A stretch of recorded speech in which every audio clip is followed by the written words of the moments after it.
Estela, en la organización, en los comienzos, se pensó en buscar profesionales para asistir, sobre todo en el rubro identidad, porque todavía no estaba el examen. ¿Cómo se buscaba primitivamente? Bueno, nosotros, para hablar de profesionales, los recursos de habeas corpus, los primeros en plena dictadura, los hacíamos nosotros, con un texto inventado porque desaparecían los abogados. Igual teníamos asesoramiento porque había abogados buscando sus hijos.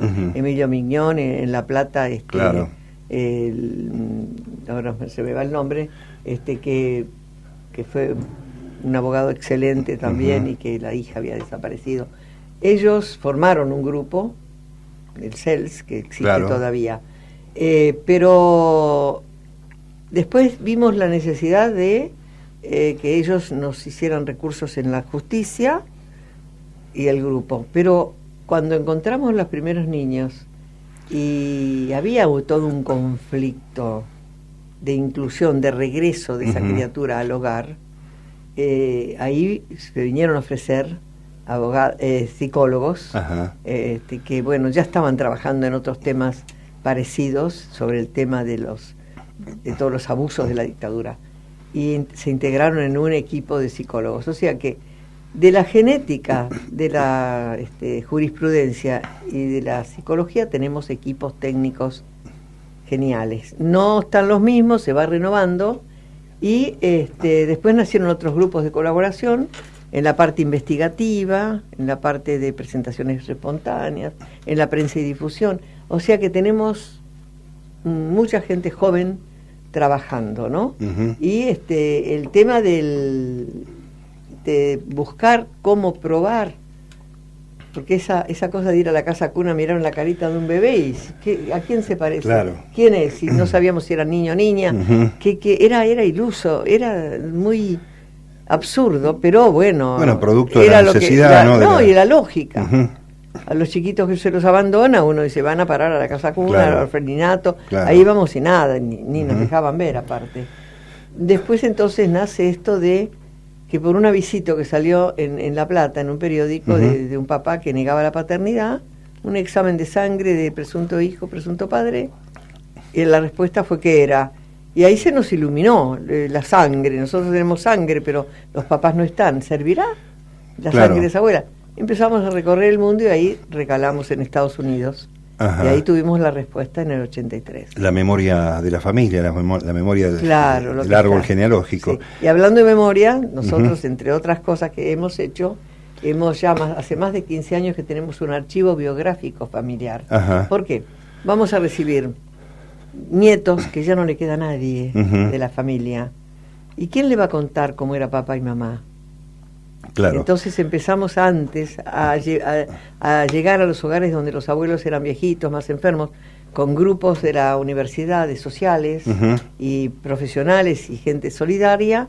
Se forma este archivo biográfico donde se guarda celosamente al encuentro todo lo que se pudo recabar de ese matrimonio que es el papá y mamá, fotos, el abuelo que cuenta cómo era, el vecino que decía cómo era, el que jugaba al fútbol chiquito, la maestra, o un vecino o un compañero militante. Entonces, cuando lo encontramos y hay voluntad de la persona encontrada, ya sea mujer o varón, de recibir esa información, caja, es una caja simbólica, es para ellos un tesoro, porque van a encontrar ahí cosas que no se iban a enterar de nadie porque ya no están. Hay un tiempo donde todavía los chicos, eran menores y estaban con sus apropiadores.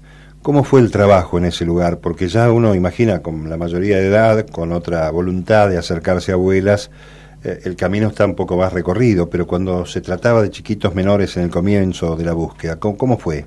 Bueno, la mayoría está en manos de apropiadores, quizá los asesinos de sus padres, un porcentaje minoritario adoptados por familias de buena fe, que ignoraban que estaban adoptando un niño muy buscado, que no hubo ningún problema del reencuentro porque abrieron las puertas, que tenían dudas porque era un niño que no tenía aspecto de abandono.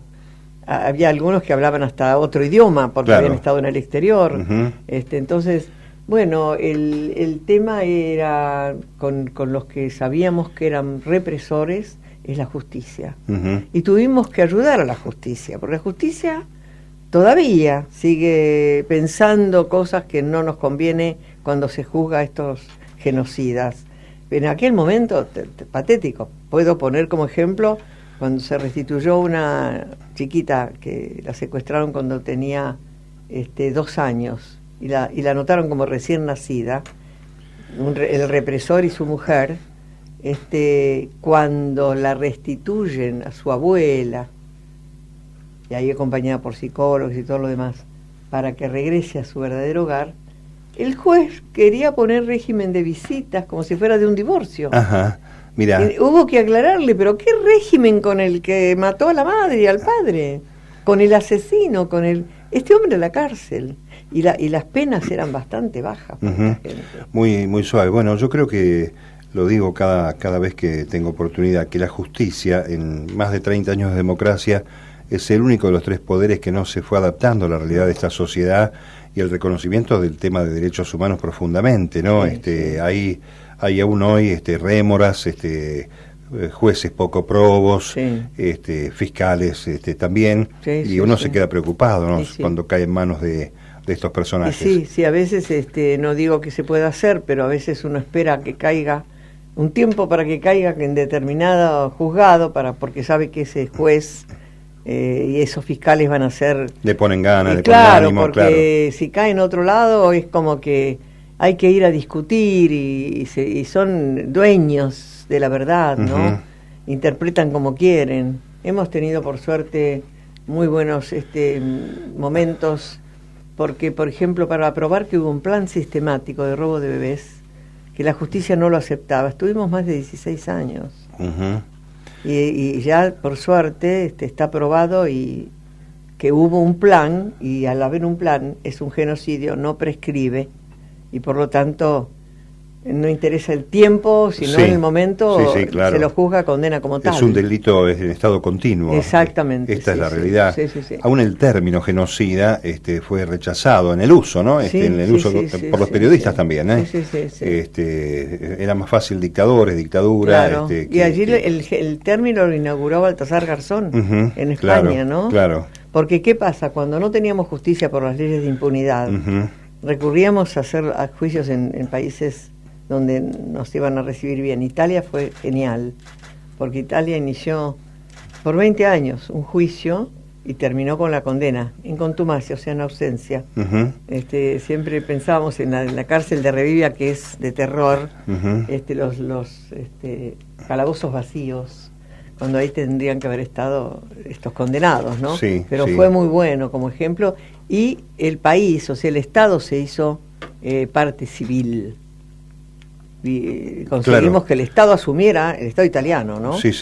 Su rol de querellante, representación de la sociedad civil. Muy buena, los jueces, todo, realmente una maravilla. Y en España, Baltasar Garzón, que por ser como fue, termina como terminó, que fue realmente repudiado en su propio país, y está muy llegado a nuestro país ahora. Sí, claro.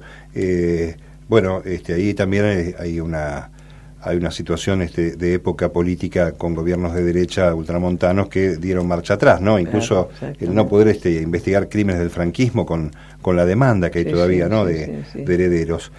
¿Pensabas que en el arranque de la democracia iban a aparecer las leyes de obediencia a vida y punto final? ¿Intuías que podía haber una decisión así? ¿En la época de Alfonsín? No, para nada, no. Nosotros, cuando empezó Alfonsín, hizo el juicio a los comandantes, estábamos muy bien, porque aportamos todo lo que pudimos de la información que teníamos, más nuestros propios testimonios, que eran de vida, ¿no? Una cosa, fue muy fuerte todo eso, pero estaba muy restringido, la prensa no podía estar... además teníamos que entrar de cada organismo, 2 por cada organismo, muy controlado, pero bueno, lo llevamos adelante y el juicio fue fantástico.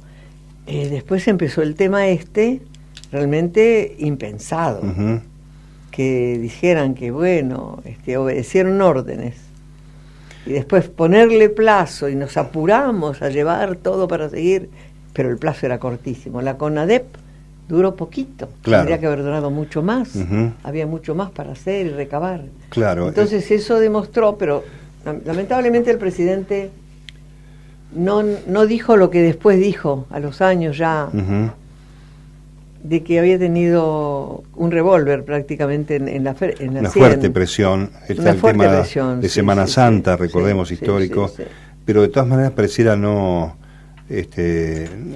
necesario haber hecho eso, porque además contaba con un gran respaldo la democracia. Sí, pero no confió, yo Uh-huh. pienso, porque nosotros decíamos, ¿por qué no nos confió que le estaba pasando eso? Y nosotros salíamos. Fuimos a la Plaza de Mayo cuando Felices Pascuas para Uh-huh. ir a Campo de Mayo. Uh-huh. Estábamos dispuestos a ir a Campo de Mayo, si total habíamos ido a tantos lugares, Sórdidos, los riesgos claro. terribles.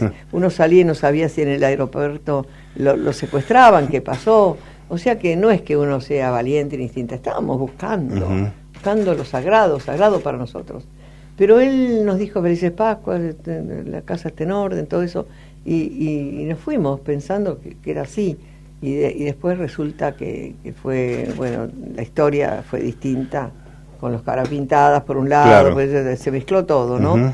Que si no hubiéramos hecho, no hubiera pasado más que la presencia de un pueblo de pie, ¿no? Sin duda, claro. Claro, él, no sé, pensó, también fue una época de transición muy fuerte, Uh-huh. donde todavía la entrega no fue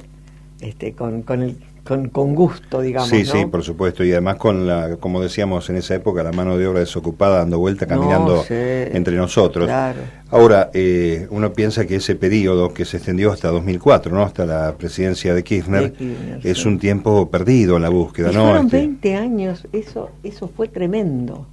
20 años de convivir con los asesinos en la calle, de paralizar todo lo que es la justicia.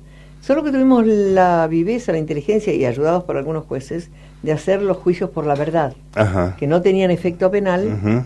pero podíamos ir, declarar y contar, y hacíamos un bagaje de evidencias Uh-huh. que sirvieron muy bien cuando las leyes Claro, cayeron. claro, porque era la documentación Claro, pero fundamental. después al contrario, se profundizó todos los malos hábitos, sobre todo de los uniformados, Uh-huh. ¿no? De seguir con el gatillo fácil, de seguir robando, total, todo vale. Total, si está preso que mató a 20, yo... Claro, la impunidad. Allí en la derogación de las dos leyes aparece otra también decisión fundamental, que es la apuesta, por definición del Estado, de darle difusión a la búsqueda, porque en ese periodo, si no me equivoco, más allá del esfuerzo propio de abuelas, el Estado no estaba acompañando, ¿no?, en el tema de identidad, ni difusión, ni información. No, porque, digamos, al haber este proceso de olvido, si se Uh-huh. quiere, o de dejar las cosas como estaban, nosotros seguimos trabajando igual, en la búsqueda, con la justicia, porque el delito, porque esto fue lo que pasó para las abuelas, el delito de robo de bebés no fue perdonado en esas leyes. Ajá. Nosotros podíamos recurrir a la justicia y condenar por esa justicia que dio la impunidad a los ladrones de nuestros nietos. Uh-huh. El delito de violación, Uh-huh. que estaba improbado porque estaban todas muertas las chicas, Uh-huh. para decir si los violaron o no durante el cautiverio. Uh-huh. Violación y apropiación de niños, eso quedó fuera de la ley de la obediencia de vida y punto final.